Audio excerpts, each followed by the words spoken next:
প্রথমে মোবাইলের dial pad অপশনে যান এবং ডায়াল করুন *160001# এবং আপনার সিম দিয়ে কল দিন। আমি দিলাম 2 নম্বর সিম দিয়ে।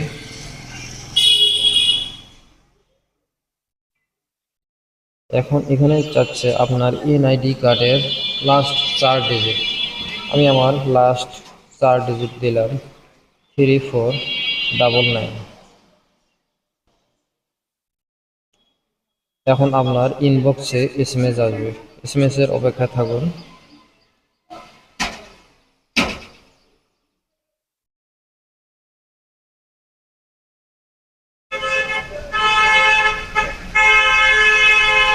এসএমএস চেক করুন। এখানে আমার দেখাচ্ছে আমার টোটাল 10টি সিম আছে। কোন কোন নাম্বার, রবি, এয়ারটেল, বাঙালি, সবগুলো ডিটেলস দেওয়া আছে।